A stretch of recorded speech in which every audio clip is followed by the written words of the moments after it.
وَلِتَصْغَىٰ إِلَيْهِ أَفْئِدَةُ الَّذِينَ لَا يُؤْمِنُونَ بِالْآخِرَةِ، تاکہ مائل ہو جائیں ان لوگوں کی ان چکنی چپڑی باتوں کی طرف ان لوگوں کے دل جو آخرت پر ایمان نہیں رکھتے، جو دنیا میں مشہوری چاہتے ہیں کہ پتہ لگے جن شیخ صاحب بڑے علم والے نے، حضرت جی کے روحانیت کے کیا کہنے.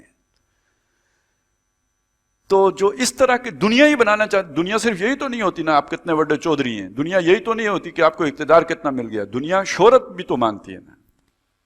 تو شہرت جیسے وہ فلم سٹار کو چاہیے ہوتی ہے، تو ایسے ہی کسی ٹیلی ویژن سٹار کو بھی چاہیے ہوتی ہے. اور اس کے لیے پھر وہ ساری تصنع اور بناوٹ جو کوئی فلم سٹار کرتے ہیں نا، وہ کیا ہوتا ہے، اداکاری کیا ہے، بناوٹ ہے نا ساری، لہجے کی بھی بناوٹ ہے اور چہرے کی بھی بناوٹ ہے، اپنے سارے ایکٹ جتنے ان سب کی بناوٹ ہے. اگر وہی کام کوئی مدرس قرآن بھی کرنے لگنا شروع ہو جائے، وہی کوئی جو ہے نا وہ بیان کرنے والا کوئی فنکار کرنا شروع ہو جائے. ہمارے حافظ صاحب جن سے ہم نے قرآن مجید پڑھا نا، وہ کہتے ہیں مجھے ریڈیو، وہ ویسے بہت پڑھے لکھے آدمی تھے، پنجاب یونیورسٹی میں دینیات کے شعبے کے انچارج بھی رہے، حافظ احمد یار صاحب. تو وہ ریڈیو پاکستان پر بھی انہیں مدعو کیا گیا جیسے اسلامی پروگرام ہوتے ہیں. تو کہتے ہیں مہینے کے بعد ایک پروفارما دیا انہوں نے کہ جی حافظ صاحب اسے پر کر دیں. میں نے کہا یہ کیوں پر کرنا ہے؟ کہتے جی آپ کو پیسے دینے ہیں.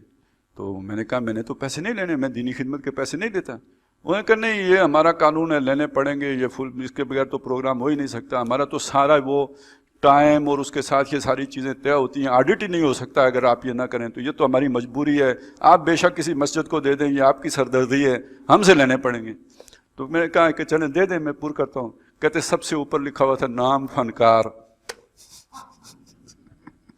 تو کہتے میں پڑھ کے میں نے کہا اب کیا لکھوں میں؟ تھوڑی دیر سوچنے کے بعد میں نے کہا یار فنکاری ہی ہے، لکھ دیتا ہوں.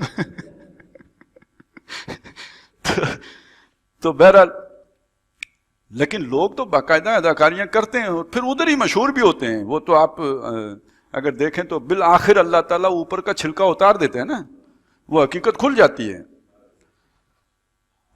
تاکہ ان لوگوں کی ان چکنی چپڑی باتوں کی طرف مائل ہو جائیں ان لوگوں کے دل جو آخرت پر ایمان نہیں، جو دنیا بنانا چاہتے ہیں.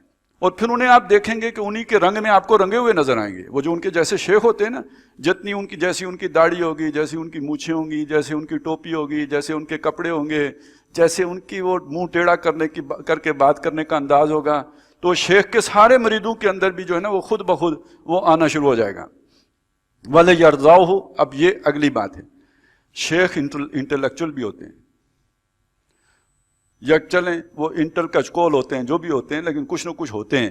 اور اس کا نتیجہ وہ یہ اس کا فائدہ کیا ہوتا ہے؟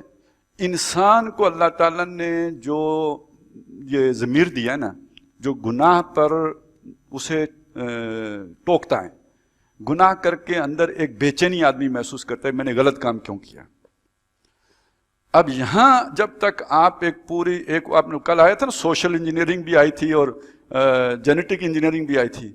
تو اب یہ ایک اور انجینئرنگ درکار ہے، مائنڈ انجینئرنگ، تھاٹ انجینئرنگ، کہ جب تک آپ اس کے سوچ کو نہیں تبدیل کریں گے، گناہ کروانا اس کے لیے اس سے آسان نہیں ہوگا. تو سوچ کو تبدیل کرنے کا مطلب یہ ہے کہ گناہ کی جسٹیفیکیشن دو، گناہ کو اس کے پیچھے کوئی ایسا ریزن دے دو کہ گناہ جو ہے وہ کرنا آپ کو گناہ نہ لگے.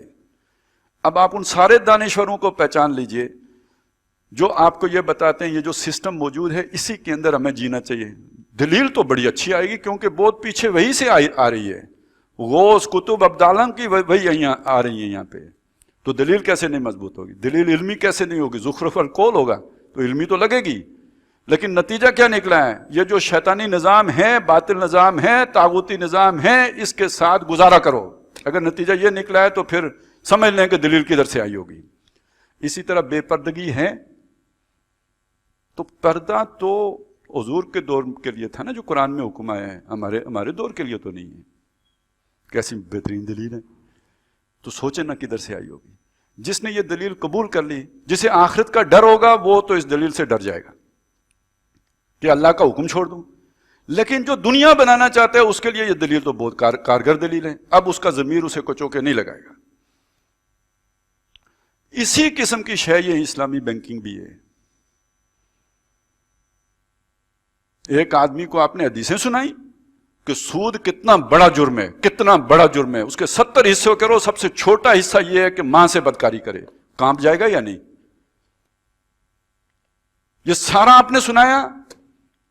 اب اس کے بعد اسے معلوم ہوا کہ اصل میں یہ بات تو حبیب بینک کے لیے تھی. میں اگر اس کے پڑوس میں واقع دوسرے میزان بینک میں چلا جاتا ہوں تو یہ نہیں ہوگا. تو آپ کی وہ ساری حدیثیں میزان بینک کی مارکیٹنگ ہو جائے گی. اس سے زیادہ آپ نے کوئی نیکی امر بالمعروف نہیں کیا ہے. آپ کا ٹوٹل امر بالمعروف اسلامی بینکنگ کی مارکیٹنگ شمار ہو جائے گی. ایک بندہ ادھر سے پیسے نکالے گا، ادھر ڈال دے گا.